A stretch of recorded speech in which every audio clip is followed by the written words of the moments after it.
Marinduque, islang tila perlas sa pusod ng Pilipinas. Taon-taon nangangakit na tayo'y makilahok sa kanilang pista ng Moriones at magsuot ng maskara. Subalit sa kabila ng mga maskarang ito, hindi na maikukubli ang tunay na nangyayari sa bayan ng Marinduque. Wala na po accountability ang Marcator Mining Company sa Marinduque at nabayaran na po lahat ang mga magsasaka na pinsala ng Marcator. Hindi namin po alam yung mga nakasagot na kalagayan. Noong 1996, naganap sa Marinduque ang isa sa pinakamalaking delubyo sa kasaysayan ng minahan sa Pilipinas.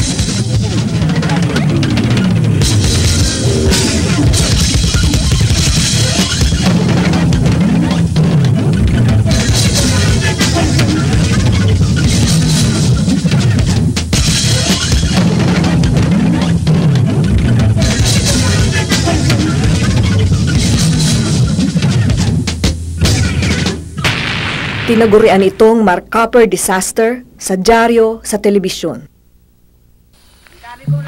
Pero hindi ito ang buong istorya ng Marcaper Disaster. Lingid sa kaalaman ng publiko, hindi ito ang tanging sakuna na naganap. Noong 1993, pagkatapos ng malakas na bagyo, ang Magila-Gila Tailings Dam ng Marcaper sa bayan ng Mogpog ay sumabog. Kaya't ang trahedya noong 1996 ay ang ikalawang beses ng pagluluwa ng minahan ng tone-toneladang malaputik na toxic mine tailings. At di lamang ilog Mogpog ang pinatay, maging ang mga ilog ng Buwak at Makulapnit. Aksido na po yan. Ang lason po. Wala nang isda. At di rin ligtas ang dagat ng Kalangkan, na ngayoy naghihingalo. Doon po sana nakakausap namin ng mga nanghuhuli ng isda. Malayo na po ang hinuhulihan nila ng isda kasi hindi na lumalapit sa tabi. Hindi gaya noong una na sa tabi pa lang ay marami ng isda ang nakukuha. Kaya't kinailangan ng mga Marinduqueño na mag-organisa sa ilalim ng grupong MASEC o Marinduque Council for Environmental Concern. Nung nagkaroon ng pagsusuri ng dugo ng 1996, positive na ang 56 doon na mga bata sa sakit na aplastic anemia. 1997, nagkaroon sila ng first batch na nadala nila sa PGH para ma-detoxify. Pabali 21 lang yung nabawas doon sa 56 na positive. Meron na kaming mga dokumento ng mga batang namatay. Hindi lang bata, merong ding mga namatay na matatanda. Kabi-kabilang mga reklamo at paniningil ang inihaharap ng mga Marinduqueño sa Marcaper. Ngunit ayaw pa ring akuin ng Marcaper ang kanyang responsibilidad. Ayon sa minahan na pag-aari ng Placer Dome Incorporated ng bansang Canada, force majeure o act of God daw ang lahat ng nangyari. Wala raw silang pananagutan.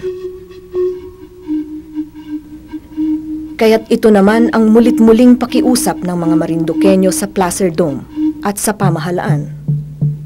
Bayaran ng Marcaper ang pinsalan ng ginawa nila sa bayan ng Mogpog. Kailangan na nawagan din kami na yung mga tao na biktima ng sakit sanhi ng toxic dito sa ilog ay dapat nilang ipagamot. Ang panawagan ko po sa kinauukulan, Placer Dome, Marcaper, ay peace out po na ang kanilang kumpanya. Alisin ang pinagmumulaan ng maruming tubig, ang siltation dam, na yan po ang tumatapon sa aming ilog tuwing lalaki ang tubig. Ang panawagan ko sa aming mga kababayan dito sa Marinduque ay maging mulat tayo sa mga nangyari sa ating paligid at malaman natin kung anong ating mga karapatan at ipaglaban natin kung anong karapatan ito.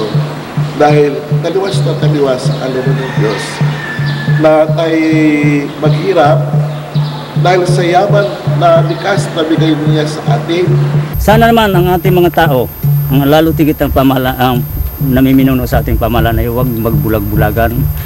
Sa katotohanan na ang kanilang bibigay pahintulot sa mga pagmiminang tulad nito ay kababayan nila ang nahihirapan.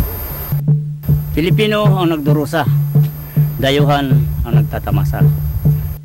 ano ang halaga ng kaunlaran kung ang kapalit nito ay kapahamakan sa ating mga mayor.